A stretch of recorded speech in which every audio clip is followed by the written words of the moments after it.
Hi friends, Ganga creation Jamkhandi ಹೊಲಿಗೆ ಟ್ಯುಟೋರಿಯಲ್ಗೆ ಸ್ವಾಗತ. ದಯವಿಟ್ಟು ಇಷ್ಟು ದಿನ ನಾನು ಸರಿಯಾಗಿ ವಿಡಿಯೋಗಳನ್ನು ಹಾಕಿಲ್ಲ. ಇಂದಿನಿಂದ ಆನ್ಲೈನ್ ಕ್ಲಾಸನ್ನು ಹೇಳಲಿಕ್ಕೆ ಸ್ಟಾರ್ಟ್ ಮಾಡಿದ್ದೀನಿ.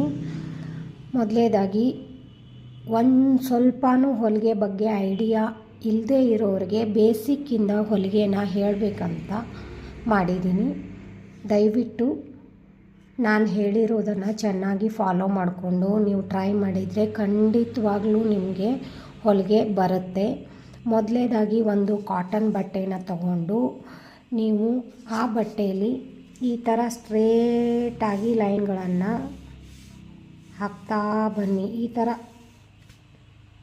ಅದಾದಮೇಲೆ ಈ ಥರ ಹೊಲಿಗೆಗಳನ್ನು ಹಾಕಿ ಒಂದೇ ಬಟ್ಟೆಯಲ್ಲಿ ಚಾಕ್ ಪೀಸ್ ತೊಗೊಂಡು ಈ ಥರ ಗೆರೆಗಳನ್ನು ಹಾಕ್ಕೊಂಡು ಅದ್ರ ಮೇಲೇ ಹೊಲಿಗೆಗಳನ್ನು ಹಾಕಿ, ಮತ್ತು ಈ ಥರ ಗೆರೆಗಳನ್ನು ಹಾಕ್ಕೊಂಡು ಅದ್ರ ಮೇಲೇ ಹೊಲಿಗೆ ಹಾಕಿ, ಆದ ನಂತರ ಡೈಮಂಡ್ ಶೇಪ್ ಈ ಥರ ಬರುತ್ತಲ್ವ, ಇದಕ್ಕೆ ಡೈಮಂಡ್ ಶೇಪ್ ಅಂತಾರೆ. ಈ ಥರ ಮಾಡಿಕೊಂಡು ಹೊಲಿಗೆಗಳನ್ನು ಹಾಕಿ, ನಂತರ ಈ ಥರ ಕರ್ವ್ ಈ ಥರ ಅಂದರೆ ಇದರಿಂದ ಹೊಲಿಗೆ ನಿಮ್ಮ ಕೈ ಇಂಪ್ರೂವ್ಮೆಂಟ್ ಆಗುತ್ತೆ. ಅದರ ಜೊತೆಗೆ ಈ ಥರ ನೀವು ದಿನ ಒಂದು 2-3 ದಿನ ಪ್ರಾಕ್ಟೀಸ್ ಮಾಡಿದ್ರೆ ನಿಮಗೆ ತುಂಬ ಚೆನ್ನಾಗಿ ಯಾವ ಥರ ಎಲ್ಲಿ ಹೊಲಿಗೆಗಳನ್ನು ತಿರುಗಿಸ್ಬೇಕು, ಯಾವ ಥರ ಹಾಕಬೇಕು ಅನ್ನೋದು ಪ್ರಾಕ್ಟೀಸ್ ಆಗುತ್ತೆ.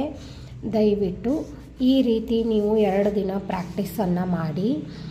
ಅದೇ ರೀತಿ ನಿಮಗೆ ಮತ್ತು ಯಾವ್ಯಾವ ಆಕಾರಗಳು ಬರುತ್ತಲ್ವ ಆ ಆಕಾರಗಳ ಹೊಲಿಗೆಗಳನ್ನು ಹಾಕ್ತಾ ಬನ್ನಿ. ಹಳೆ ಬಟ್ಟೆಗಳನ್ನು ಹೊಲಿಬೇಡಿ. ಸದ್ಯಕ್ಕೆ ಕೇವಲ ಒಂದು ಕಾಟನ್ ಬಟ್ಟೆ ತೊಗೊಂಡು ನಿಮಗೆ ಯಾವ್ಯಾವ ಡಿಸೈನ್ಗಳು ಬರುತ್ತಲ್ವ ಅದೇ ರೀತಿ ನೀವು ಡೈಗ್ರಾಮ್ ಹಾಕ್ಕೊಂಡು ಈ ರೀತಿ ಹೊಲಿಗೆಗಳನ್ನು ಹಾಕ್ತಾ ಬನ್ನಿ. ದಿನಕ್ಕೊಂದು ವಿಡಿಯೋಗಳನ್ನು ನಾನು ತಪ್ಪದೆ ಹಾಕೋಕ್ಕೆ ಟ್ರೈ ಮಾಡ್ತೀನಿ.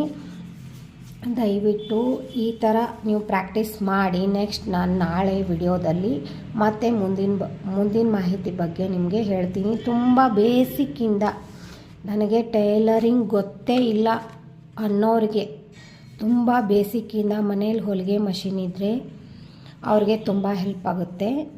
ನೀವು ಮನೆಯಲ್ಲೇ ಕೂತು ಈ ಥರ ಹೊಲಿಗೆಗಳನ್ನು ಹಾಕೋದ್ರಿಂದ ನಿಮ್ಮದು ಹೊಲಿಗೆ ಇಂಪ್ರೂವ್ಮೆಂಟ್ ಆಗುತ್ತೆ. ಥ್ಯಾಂಕ್ ಯು, ಧನ್ಯವಾದ.